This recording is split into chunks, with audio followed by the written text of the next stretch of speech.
Market లో invest చేసి మీ డబ్బులు డబుల్ చేసుకోవాలనుకుంటున్నారా? సుందరరామిరెడ్డి గారి లైవ్ సెమినార్ కి అటెండ్ అవ్వండి.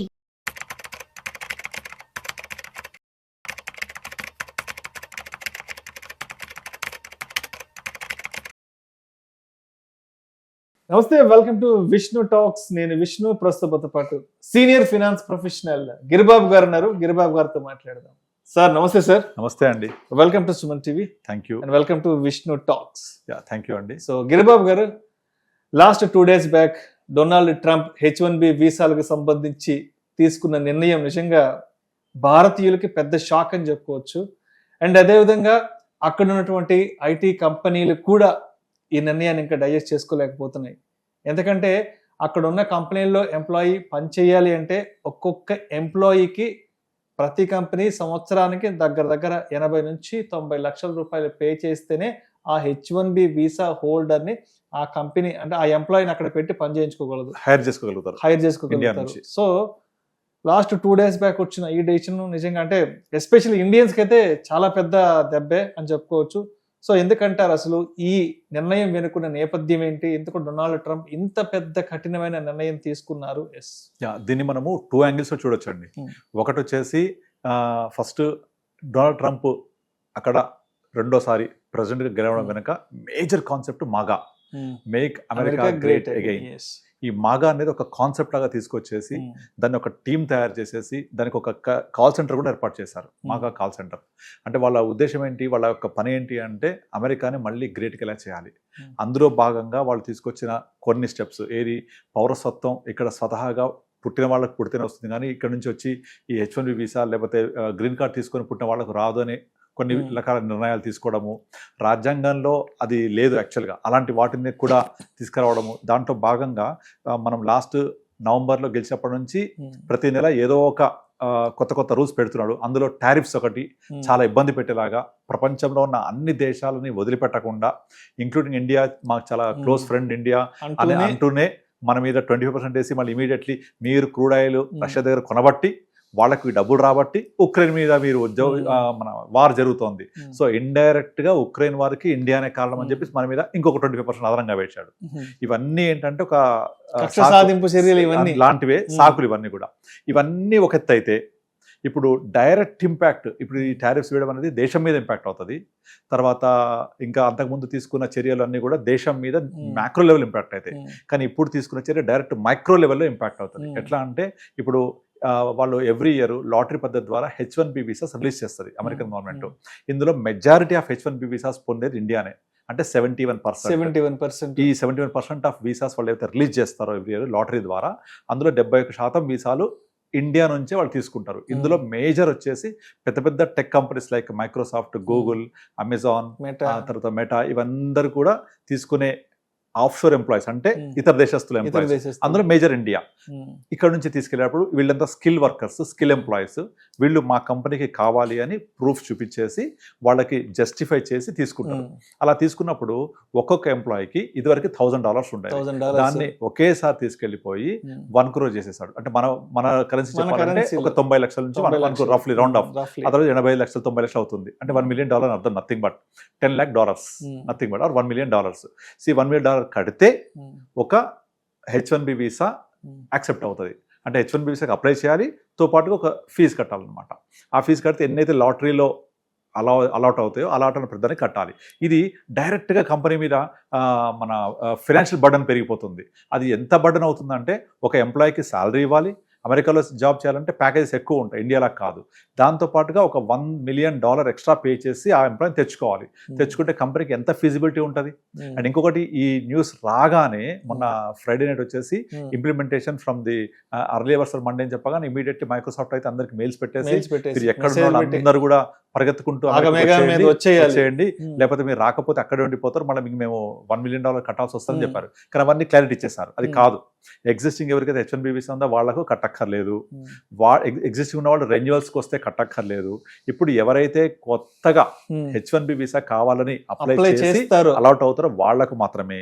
ఇది కూడా 1 time మాత్రమే తప్ప Yearly కాదు. ఇయర్లీ కాదు, ఇది ఎవ్రీ ఇయర్ రికరింగ్ కూడా కాదు, ఎగ్జిస్టింగ్ ఉన్న వాళ్ళకు రెన్యువల్స్ కూడా కాదు. వైట్ హౌస్ వర్గాలు కూడా దీనికి సంబంధించిన ఇచ్చేసాయి. వాళ్ళ secretary ఇచ్చేసారు, ఎవ్రీ clear ఇయర్ కట్టేది కాదు, రెన్యువల్ కూడా కట్టేది కాదు, ఓన్లీ వన్ టైం. అది కూడా ఫ్రమ్ దిస్ నవ్ ఆన్వర్డ్స్ ఇప్పటి నుంచి అప్లై చేసి H1B వీసాలు మాత్రం వర్తిస్తుందని కొంచెం ఊరట కలిగించారు. లేకపోతే మన వాళ్ళందరూ ఇక్కడ నుంచి వెళ్ళిపోవడానికి విమానాలు వెళ్ళిపోవాలని చెప్పేసి టికెట్లు ఆగమే బుక్ చేయడము, టికెట్ రేట్స్ ఇమీడియట్లీ పెరిగిపోవడం, ఆ టికెట్ రేట్స్ మ్యానిపులేట్ చేయడము. వాళ్ళ మాగా టీం ఏం చేసిందంటే దాదాపు ఇండియన్స్ ఎవరైతే టికెట్స్ బుక్ చేయడానికి ట్రై చేస్తున్నారో ఆ టికెట్స్ బ్లాక్ చేసింది కూడా చాలా వరకు. విమానాల్లో బ్లాక్ చేసి రేట్ పెంచేశారు. ఆ బ్లాక్ ఎలా చేయాలో ఒక వీడియో కూడా రిలీజ్ చేశారు వాళ్ళు. ఒక టికెట్ ని మీరు బుక్ చేసేసి ఇంతసేపు హోల్డ్ లో పెడితే టికెట్ బ్లాక్ అయితే రేట్స్ షూటప్ అయిపోతూ ఉంటాయి. ఇలా చేసి న్యూస్ వచ్చింది, చూసుకోండి కావాలంటే మీరు. ఇలా చేసి దాన్ని ఆ టికెట్ ప్రైస్ పెంచేలా చేశారు. అంటే ఇండైరెక్ట్ గా మనల్ని చాలా ఇబ్బంది పెట్టేలాగా.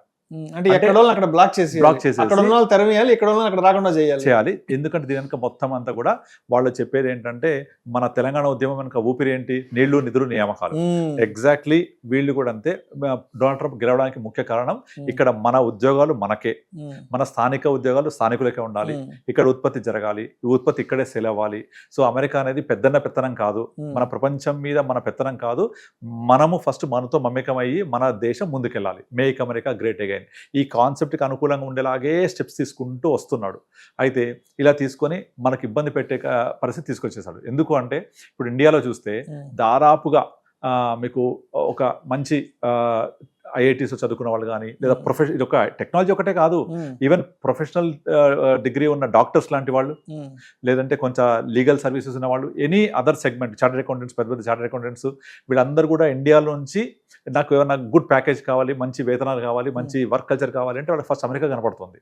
ఇలాంటి అమెరికా నుంచి వెళ్ళిన వాళ్ళందరికీ అక్కడ మంచి వర్క్ కల్చర్ వచ్చి అక్కడ ఉన్న ఉద్యోగాన్ని దెబ్బ కొట్టేలాగా చేస్తున్నారు. అంటే ఇక్కడ బీటెక్ అయిపోగానే వెంటనే MS కి అమెరికాకి వెళ్ళిపోవాలి, అక్కడ జాబ్ చేయాలి. లేదంటే ఇక్కడ సాఫ్ట్వేర్ లో ఒక 2-3 ఏళ్ళు ఎక్స్పీరియన్స్ వచ్చిందంటే నెక్స్ట్ అమెరికాకి వెళ్ళిపోవాలి, అక్కడికి వెళ్ళి పెళ్లి చేసుకోవాలి, అక్కడ డబ్బు సంపాదించాలి. ఇదంతా మన వాళ్ళ ఉద్దేశం, తప్పేం లేదు ఇందులో. అది డబ్బు సంపాదించడానికి మార్గం ఉంది, వెళ్తున్నారు. కానీ ఇలా మనం వెళ్ళినప్పుడు అక్కడున్న లోకల్ ఆపర్చునిటీస్ ని వాళ్ళు కాంపిటేట్ అవుతున్నారు కాబట్టి అవి మన వాళ్ళు అన్ని విధాలుగా తీసుకుంటే ప్రైస్ పరంగా తక్కువనే ఉంటుంది, స్కిల్ పరంగా చాలా హైలీ స్కిల్డ్ ఉంటారు. సో కంపెనీస్ కి బెనిఫిట్ అది కనుక ఇక్కడ నుంచి వెళ్ళడానికి ఎంకరేజ్ చేసేవాళ్ళు ఆ కంపెనీస్.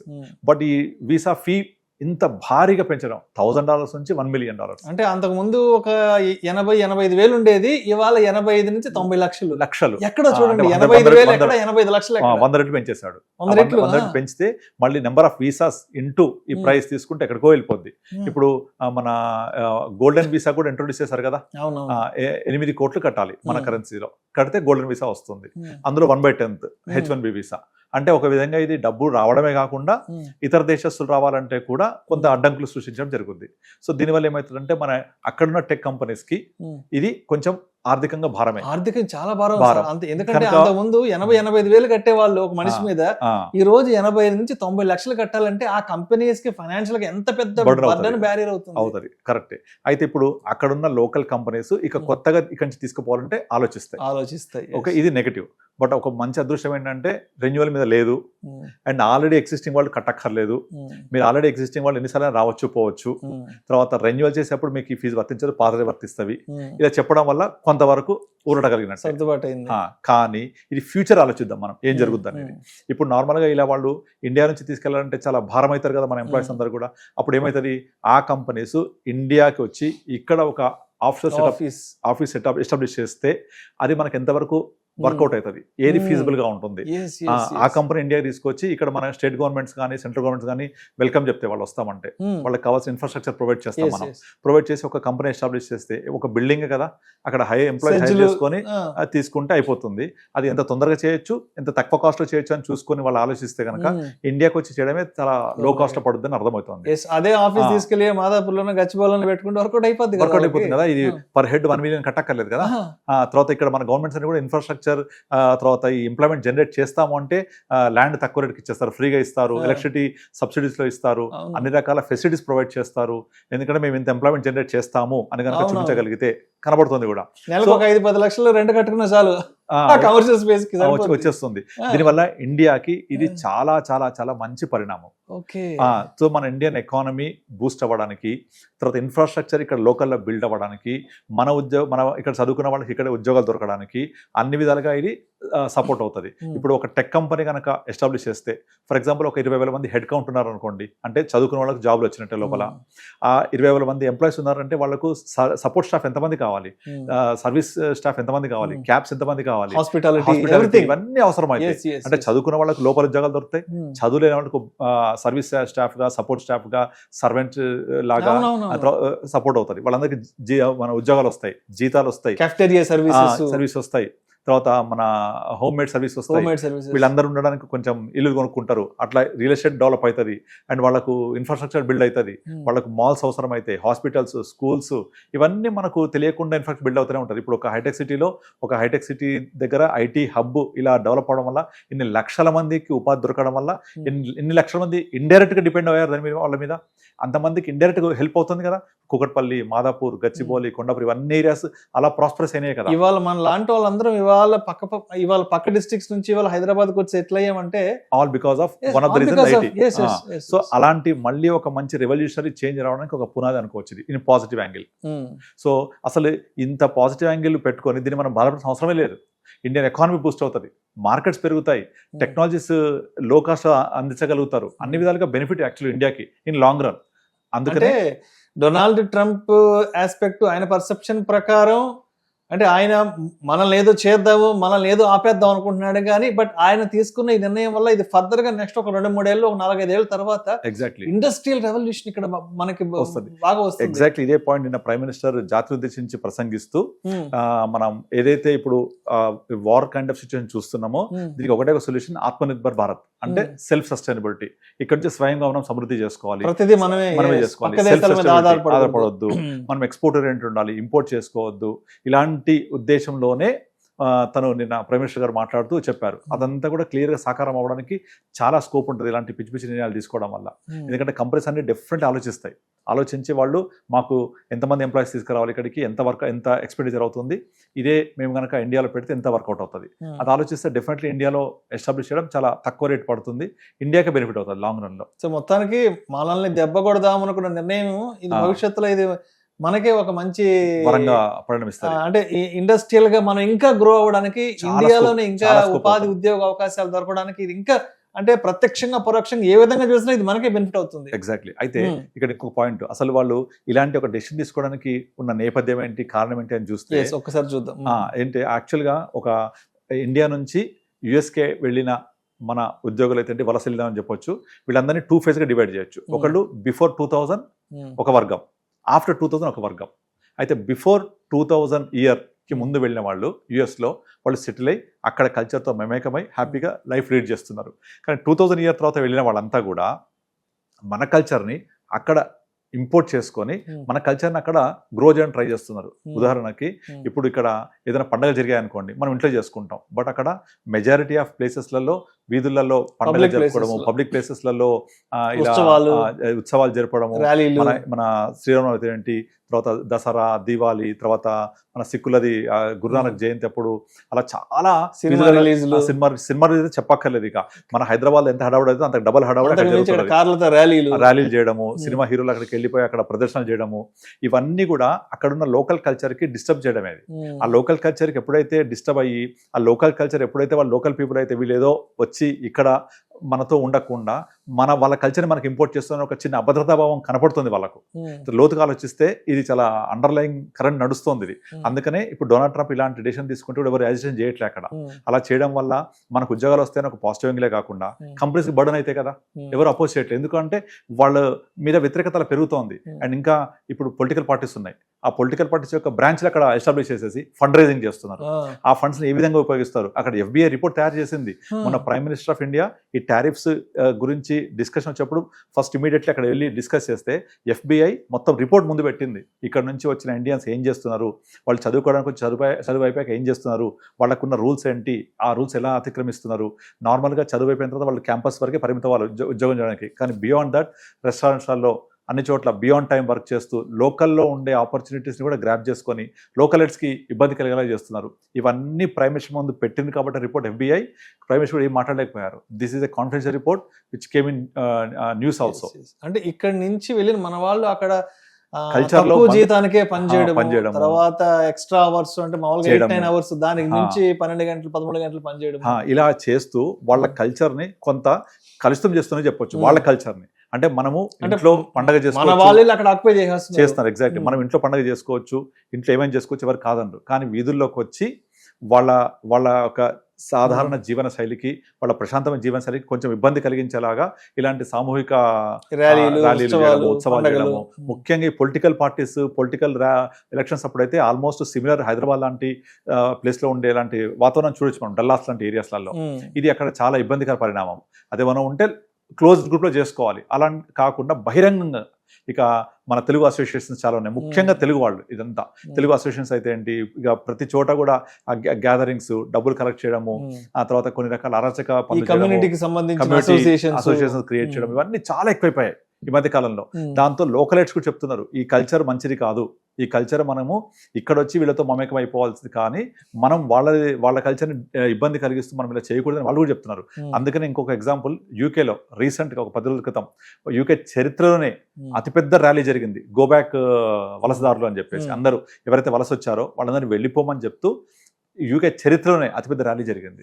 ఇప్పుడు రీసెంట్ గా మనం తెలంగాణ చూసాం, మార్వాడి గోబ్యాక్ అని ఒక ర్యాలీ చేశారు. అంటే వేరే వాళ్ళు ఇక్కడికి వచ్చి వ్యాపారం చేయడం అనేది మనకు ఇబ్బందికర పరిస్థితి ఉందని మనం అంటే మన భారతదేశం వస్తే మార్వాడీస్ వాళ్ళు ఎక్కడోళ్ళు కాదు, తప్పేం లేదు, యాక్చువల్గా మన పక్క స్టేట్ నుంచి వచ్చారు. అంటే మనకి ఇబ్బంది కలుగుతుందని వాళ్ళని మనం ఆశ్రయ చేసాం. అలాంటిది వాళ్ళకు లోకల్ కంట్రీ వాళ్ళది, మనం వెళ్ళి ఆ కంట్రీలో ఉండి మనం వాళ్ళ కల్చర్కి ఇబ్బంది కలిగించేలాగా మన యొక్క అన్ని ఆలోచనలు రుద్దుతూ ఉంటే వాళ్ళకి ఇబ్బంది కలుగుతుంది. కనుకనే అక్కడ వాళ్ళకు కరెక్ట్గా ఈ టైంలోనే ట్రంప్ దొరికాడు వాళ్ళకు.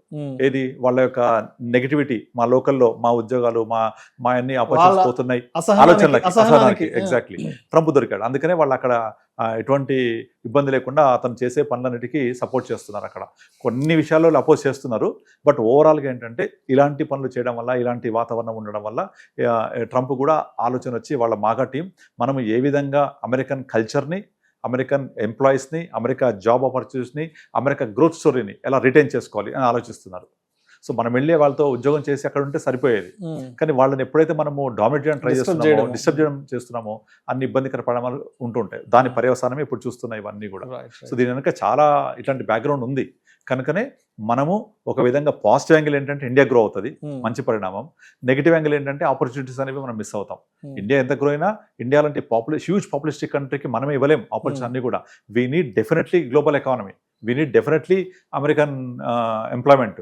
అక్కడ వెళ్ళి ఉద్యోగాలు చేసి ఎక్కువ సంపాదిస్తే ఇండియాకి వస్తే మళ్ళీ ఇండియా గ్రో అవుతుంది. కనుక ఇండియా లాంటి హ్యూజ్ పాపులిస్టిక్ కంట్రీకి ఎన్ని అవకాశాలన్నా తక్కువే, అవకాశం అందిపుచ్చుకుంటూ ఉండాలి. మన ఇండియా ఒక్కటే సరిపోదు. ఇక్కడ ఉన్న ప్రతి సంవత్సరం పాస్ అయ్యే ఈ టెక్కీస్కి, ప్రొఫెషనల్ గ్రాడ్యుయేట్స్కి మనమే జాబ్స్ ఇవ్వలేము కూడా. కనుక వాళ్ళ సపోర్ట్ కావాలి, అక్కడ ఆపర్చునిటీ కూడా కావాలి. సో అప్పుడే ఇండియా ప్రాస్పరస్ ఇన్ 360 degrees అవుతుంది. అలా అవ్వాలంటే ఈ ఆపర్చునిటీ మనం ఎప్పుడు అందిపుచ్చుకుంటూ ఉండాలి. ఇలాంటి పనులు చేసి మన అవకాశాన్ని మనమే తగ్గించుకోకూడదు. సో మొత్తానికి H1B వీసాలకు సంబంధించి డొనాల్డ్ ట్రంప్ తీసుకున్న నిర్ణయం వెనుక అంటే మెజారిటీగా ఇక్కడి నుంచి వెళ్ళిన వాళ్ళు అక్కడ తక్కువ జీతానికే పనిచేయడం, అక్కడ వాళ్ళకి రావాల్సినటువంటి ఉపాధి ఉద్యోగ అవకాశాలని మన వాళ్ళు వెళ్ళి అక్కడ వాటిని ఎక్కువగా వినియోగించుకోవడం, అక్కడ వాళ్ళకి ఉపాధి అవకాశాలు తగ్గిపోవడం. అండ్ ఇందాక మీరు చెప్పారు ఒక సెకండ్ ఫేజ్, అంటే మన కల్చర్ని ఎక్కువగా అక్కడ పెనిట్రేట్ చేయడానికి అది వాళ్ళు తీసుకోలేకపోవడం.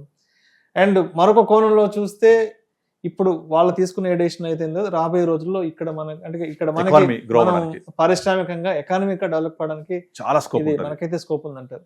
బట్ స్టిల్ ఆపర్చునిటీ ఉండాలి, అంత కలిసి ముందుకెళ్తూ ఉండాలి. సో మొత్తానికి మోదీ గారు కూడా పిలుపునిచ్చారు, ఏదైనా సరే ఇక్కడ నుంచి మనం బయట దేశాల మీద ఆధారపడడం కూడా Atmanirbhar Bharat, make in India కూడా ఏదైనా సరే ప్రతి చిప్ నుంచి సిమ్ కార్డ్ వరకు ప్రతిదీ మనమే తయారు చేసుకోవాలంటూ కూడా వారు కూడా చాలా చక్కని పిలుపునివ్వడం జరిగింది sir. Thank you sir, thank you so much.